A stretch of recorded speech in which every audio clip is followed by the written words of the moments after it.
بسم اللہ الرحمن الرحیم۔ آج ایک بار پھر میں آپ کی خدمت میں حاضر ہوں۔ رمضان کا اختتام ہے، ایام معدودات چند دن تھے جو گزر گئے، تو اس اختتام پر کرنے کے کچھ کام ہیں۔ ایک تو یہ ہے کہ جتنے بھی عبادات اعمال کی ہمیں توفیق ملی اس پر اللہ تعالیٰ کا شکر ادا کرنا۔ لئن شکرتم لازیدنکم، شکر ادا کرو گے تو میں نعمت بڑھا دوں گا۔ نماز پڑھنے پر شکر ادا کیا، اللہ تعالیٰ مزید نماز پڑھنے کی توفیق دیں گے۔ روزہ رکھا، شکر ادا کیا، مزید روزے رکھنے کی توفیق دیں گے۔ تراویح پڑھی، شکر ادا کیا، اگلے سال پھر تراویح پڑھنے کی توفیق دیں گے۔ تو یہ شکر کی یہ خاصیت ہے کہ یہ نعمت، عبادات بھی ایک نعمت ہے، عبادت کی توفیق بھی ایک نعمت ہے، تو اس پر شکر ادا کریں گے، اللہ تعالیٰ مزید عبادات اعمال کی توفیق عطا کریں گے۔ دوسرا کام استغفار کرنا۔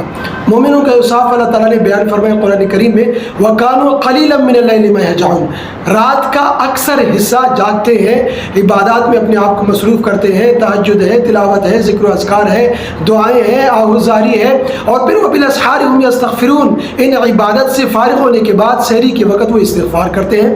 حضرت عائشہ رضی اللہ عنہا ام المومنین پوچھتی ہیں، یا رسول اللہ صلی اللہ علیہ وسلم، استغفار تو گناہوں پر ہوتا ہے، یہاں پر عبادات کے بعد استغفار کا کیا مطلب ہے؟ عبادات سر انجام دیے، کوئی گناہ کا کام تو نہیں کیا؟ تو آپ علیہ الصلوۃ والسلام نے فرمایا کہ عبادات میں کمی کوتاہی ہو گئی تو اس پر استغفار ہے۔ تو اس لیے جتنے عبادات ہو گئی، رمضان کا اختتام ہے، جو کمی کوتاہی ہو گئی، جو اس مہینے میں بھی ہم سے گناہ ہوئے تو اس پر استغفار ہے، اللہ کمی پیشی معاف فرما دے۔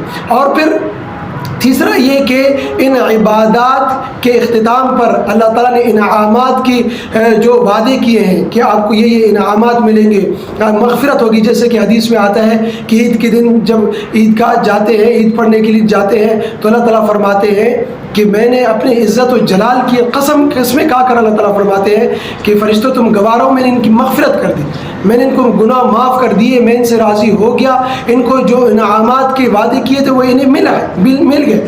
تو ان انعامات کے ملنے پر یقین رکھنا کہ وہ انعامات ہمیں مل گئے، وہ انعامات ہمیں حاصل ہو گئے۔